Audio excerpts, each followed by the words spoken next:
এখানে এইভাবে সব চারিদিকে খেতে বসা হচ্ছে, খেতে দিচ্ছে। এখানে বাচ্চারাও এর মেম্বার। এখানে মন্দির, এই যে এখানে ভাত ডাল তরকারি সব আছে।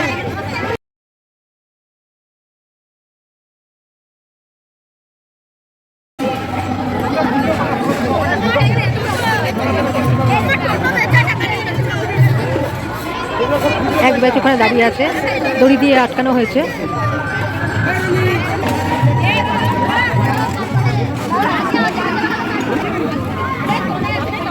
সবই কিন্তু নিরামিষ।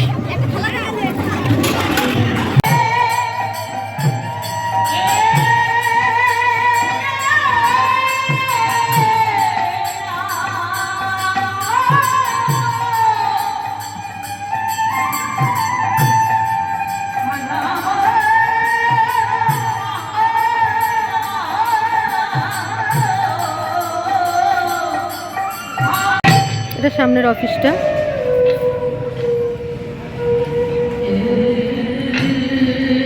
যারা সভ্যরা যারা মারা গেছে তাদের ছবি।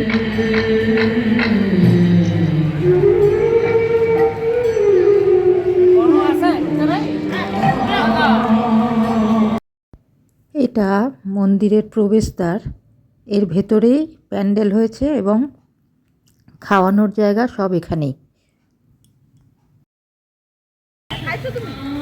শ্রীকৃষ্ণ চৈতন্য মহাপ্রভু 22তম বর্ষ 24 প্রহরব্যাপী অখণ্ড মহানাম যজ্ঞ সম্প্রচার, সেটা দেয়া রয়েছে এখানে।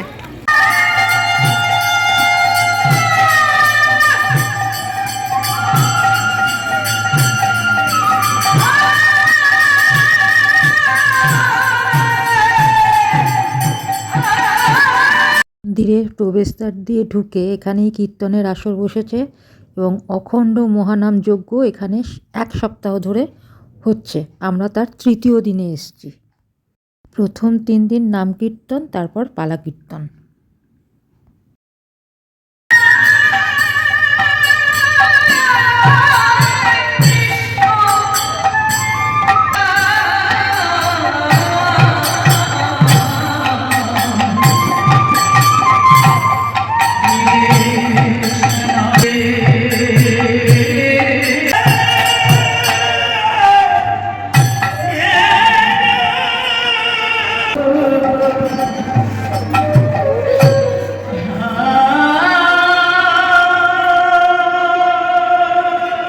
এই দৃশ্য আমি আগে কখনো দেখিনি। কৃষ্ণ নামে বিভোর হয়ে একে অপরকে কাঁদতে কাঁদতে জড়িয়ে ধরছে।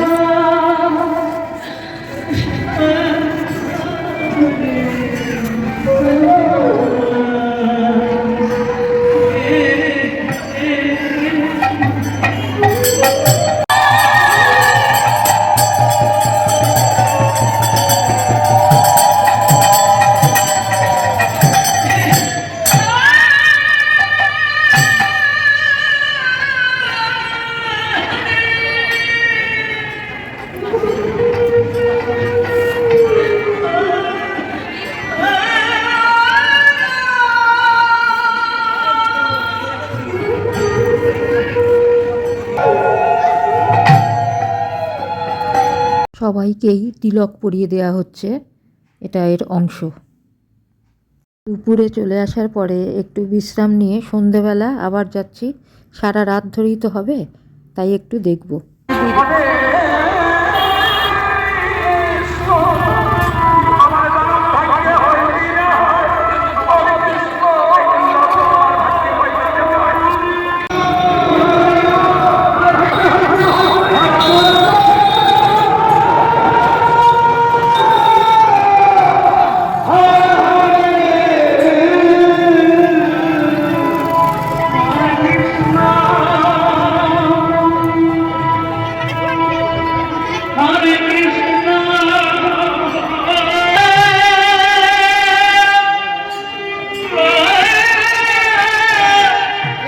এখানে একটা জিনিস লক্ষ্য করছি, দিনের বেলায় কিন্তু ভিড়টা কম থাকছে, কারণ মহিলারা তো সবাই কাজে ব্যস্ত থাকে।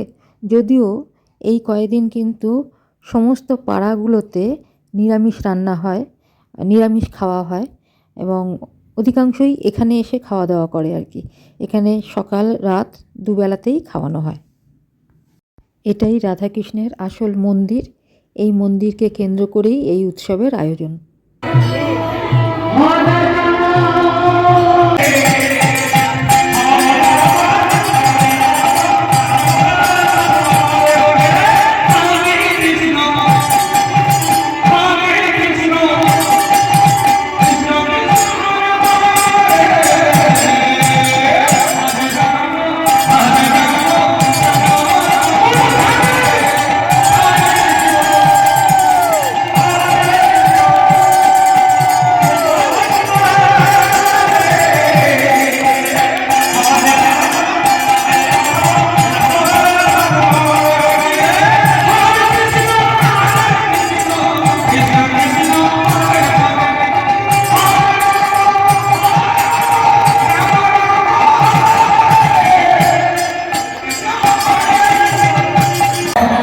আরতি হচ্ছে।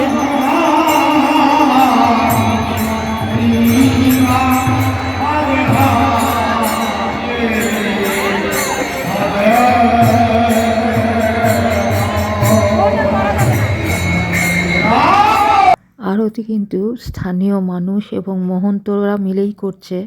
আর কীর্তনের জন্য কিন্তু কীর্তনিয়া এসছে বাইরে থেকে, এবং আজকে কিন্তু নাম কীর্তন হচ্ছে।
আরতি শেষের পরে যারা মানত করে তারা বাতাসা হরিল্লুট দেয়।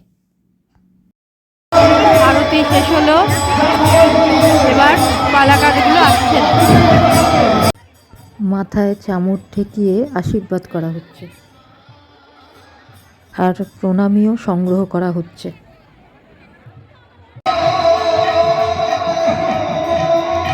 আজকের নাম কীর্তন এখানেই শেষ হচ্ছে। আমরা এবার বাড়ি ফিরে যাচ্ছি। কালকে আবার পালা কীর্তন আশা করি শুরু হবে, সেটা দেখাবো।